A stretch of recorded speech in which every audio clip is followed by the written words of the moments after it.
Sejam muito bem-vindos a mais um vídeo aqui do meu canal, onde eu falo de estratégia, gestão, M&A, negócios em geral. E hoje o tema é uma das perguntas que eu mais tenho recebido nos últimos tempos. Como que eu preparo a minha empresa para ser adquirida, para ser vendida, para fazer o famoso exit, esse tema que eu tanto discuto nas minhas redes e aqui também dentro da VPX. Pessoal, eu acho que antes da gente responder isso, primeiro a gente tem que entender que existem vários tipos de vendas. Existem empresas que são vendidas porque elas estão endividadas, elas são vendidas ali por R$1, elas são vendidas pelo valor da dívida, etc. Então, eu acho que quando essa pergunta vem, como eu preparo ela para ser vendida, eu acho que tem uma coisa implícita. Como que eu preparo ela para ser bem vendida, para fazer uma boa venda?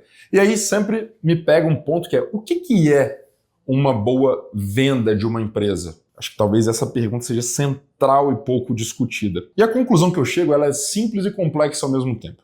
Para mim, uma boa venda de uma empresa é quando o preço, aquilo que vai ser pago efetivamente, ele tende, ou ele se aproxima, ou ele até supera o valor daquela empresa. Pô, mas como assim, Rodrigo? O que é a diferença de preço para valor? Geralmente, quando a gente fala de valor no M&A, é o que a gente chama de valor justo de mercado.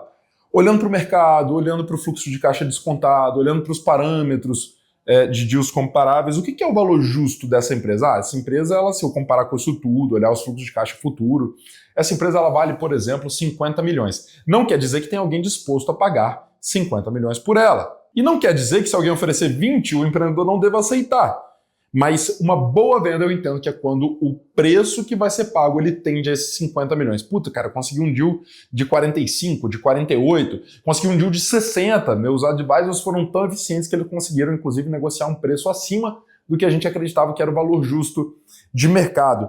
Isso é uma baita de uma venda, pensando aqui somente sell side, ou seja, somente o lado do vendedor.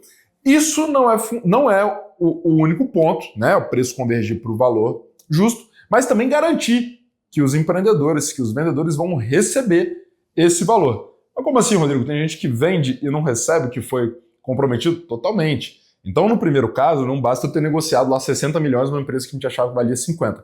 Eu preciso garantir ou mitigar o risco dos empreendedores não receberem esses 60 milhões. Aí entra toda a parte jurídica, dos advisors, toda a parte advocatícia, enfim, e por aí em diante, tá bom? Então, vamos convencionar aqui que no nosso mundo, uma boa venda é quando o preço tende ao valor ou até supera e quando eu tenho mecanismos para garantir que o valor vai ser recebido. Eu quero focar muito mais com vocês aqui hoje, tá? Porque se eu pudesse separar em dois momentos, primeiro vou preparar essa empresa para que o preço pago por um comprador ele seja convergente com o valor. Depois tem uma outra fase que é durante a negociação, que é garantir os mecanismos que vão aumentar a chance dos empreendedores receberem todo esse dinheiro. Eu tenho olhado cada vez mais, pessoal, sobre uma ótica assim de o que eu deveria, o que é uma empresa que vai fazer com que a venda seja valorosa, que ela seja realmente uma boa venda. Vamos desdobrar um pouquinho isso. Eu tenho elencado e resumido isso em 3,5 pontos, depois eu explico o meio, mas 3 grandes pontos que qualquer empresa deveria olhar para estar pronta para ser vendida. Não quer dizer que ela vai achar um comprador, essa é a parte do meio. Primeiro ponto, uma estratégia, eu já vou explicar e aprofundar em cada um dos pontos, mas uma estratégia, governança e crescimento. Beleza? O que são cada um desses pontos? Bom, primeiro, então, que eu adoro falar sobre que é estratégia. Muitas empresas, muitos empreendedores acreditam que uma empresa ela vai ser vendida só se ela tiver crescimento. Nossa, uma empresa está crescendo muito, ela é grande, ela é uma das maiores, etc.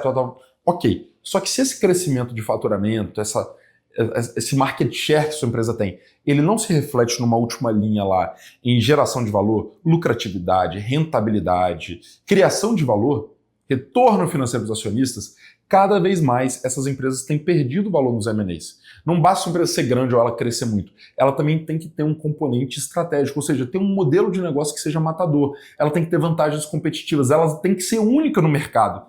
Tudo que é raro tende a maximizar o valor. E uma estratégia é isso. É como que eu me torno único. Como que eu me torno uma solução rara. Beleza? E a gente tem vários exemplos disso. Nem sempre é o maior que vai ser comprado.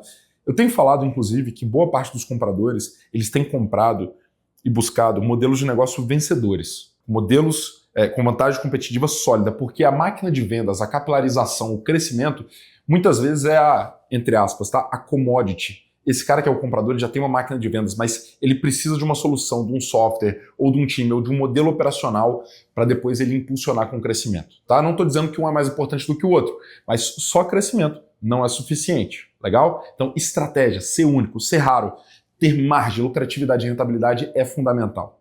Beleza? E acho, pela minha experiência, que tem sido mais valorizado do que nunca. Segundo ponto, governança. Governança. O que é governança? Meu sócio Vansan, ele diz que governança é dar conforto aos donos do capital. Ou seja, é um conjunto de mecanismos, regras, fóruns que eles vão dar conforto a quem é o dono da empresa. Então isso passa por ter um sistema, ou melhor, um departamento financeiro que ele possa ser auditável, que ele seja claro, que ele seja previsível. Eu tenho que ter uma empresa que ela tenha um nível de governança, rotinas de gestão que independam de uma ou duas pessoas estarem ali dentro, que essa empresa continue existindo mesmo que seus fundadores saiam.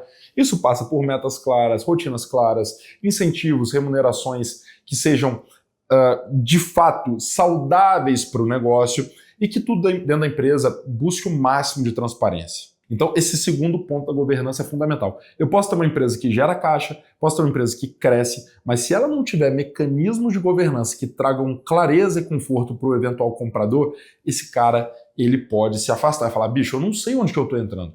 Eventualmente, eu nem sei se esse caixa que está gerando ele é gerado da forma correta. Então, esse é um problema muito grande em M&As, que lá na diligência, naquele processinho de verificar se está tudo certo, vai dar pau. Ok? Então já falamos de estratégia, falamos de governança, vamos falar agora de crescimento. O crescimento, ele tem, para mim, duas grandes funções dentro de um M&A. Eu quero, uma empresa grande, ela tende a justificar também, tende a justificar um preço, uma transação maior, e para muitas empresas compradoras é proibitivo fazer deals menores, porque a estrutura dela é muito pesada para fazer um deal desse. Então eu vou fazer um deal de 2 milhões que eu vou gastar mais 3, eventualmente não faz sentido. Tá? Então, eu ter um tamanho relativo já é bacana, eu já entro na mira de potenciais compradores, ok? Mas eu acho que o crescimento ele tem uma coisa bacana, que é eu não olhar só para o crescimento passado, mas para o potencial de crescimento futuro. Porque se o meu valor, se o meu preço, ele tende ao quanto que eu consigo gerar de caixa no futuro, em algum momento, se o meu mercado for muito pequeno, ou se minha velocidade de crescimento for baixa, isso vai refletir num preço menor. Okay? Então, demonstrar que você sabe crescer o seu negócio, demonstrar que você tem potencial para crescer muito mais, sem dúvida nenhuma, vai deixar um comprador muito animado e potencialmente vai refletir no seu preço, tá? Então, para mim, uma empresa pronta para ser vendida, ela é uma empresa que ela está performando bem nesses 3 elementos. Ela está caminhando para ser uma empresa única, rara, que entrega margem, lucratividade e rentabilidade. Ela é uma empresa que ela está caminhando num sentido de governança, onde eu tenho transparência, eu dou conforto para os acionistas, não dependo de poucas pessoas dentro da empresa, ela tem rotinas claras, números claros e transparentes. E terceiro, ela não só cresce como ela tem potencial de crescer ainda mais. Legal? Só que mesmo cumprindo esses 3 elementos, pode ser que eu nunca venda a minha empresa, porque eu não estou aberto para oportunidades, eu não estou aberto a mercado, eu não estou aberto a sentar com potenciais compradores. E para isso, você não necessariamente precisa contratar uma boutique de M&A, mas você pode ter uma agenda, como eu fiz no meu caso, eu tinha muita agenda disponível para sentar com potenciais compradores, parceiros, concorrentes, porque isso amplia o leque. Então, em paralelo, cada vez mais, eu acho que uma empresa que ela quer ser vendida, ela precisa estar aberta e até olhando ativamente e conversando, fazendo non-deal roadshow.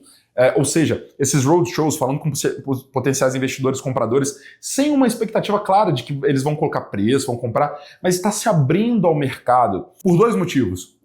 Porque é muitas vezes daí que surge uma oportunidade, um cara fala, puta, cara, eu tenho interesse de comprar esse negócio, isso aconteceu comigo, lá na Zite, a primeira empresa que a gente vendeu, foi exatamente isso. Eu estava conversando com uma pessoa que falou, cara, eu conheço um cara, uma empresa, no caso era o Mendes lá da Sapori, que está interessado em comprar um negócio como o seu. Então, você se abre para oportunidades. E segundo ponto, quando você faz esse tipo de roadshow, esse tipo de conversa aberta, você tem a oportunidade de colher feedbacks muito estruturados para você poder retroalimentar a sua estratégia. E falar assim, caramba, todos os potenciais compradores eles estão, por exemplo, criticando a minha concentração de receita. E eles estão dizendo que eles não me comprariam porque eu tenho concentração de receita. Opa! Olha um ponto para a gente tratar na nossa estratégia. Precisamos diversificar a nossa carteira de clientes, precisamos diversificar o nosso portfólio de produtos. Então, junto com esses 3 elementos que me deixam prontos para ser vendidos, eu preciso ativamente estar olhando para oportunidades de mercado. E, cara, às vezes a gente vê tantas empresas com potencial, mas que estão lá perdendo tempo discutindo entre sócios. É a hora, não é a hora de contratar uma boutique, etc. Você nem sabe se tem oportunidade, ou pior, tem oportunidade e você está discutindo internamente. Então, pense sobre como trazer esse processo de ativamente estar olhando oportunidades. Beleza, pessoal? Esse foi o nosso tema de hoje. Eu espero que você tenha gostado. Se ficou alguma dúvida, algum conceito que eu falei aqui que não está claro, comenta aqui embaixo que eu vou ter o maior prazer de te responder. Me segue lá no Instagram, @oRodrigoMiranda. Segue também a VPX, @VPXCompany. Aproveita para se inscrever aqui no meu canal, que eu estou sempre trazendo esse tipo de conteúdo. Compartilha com aquele seu amigo que tem o sonho de fazer uma empresa, fazer um exit. E a gente se vê na próxima.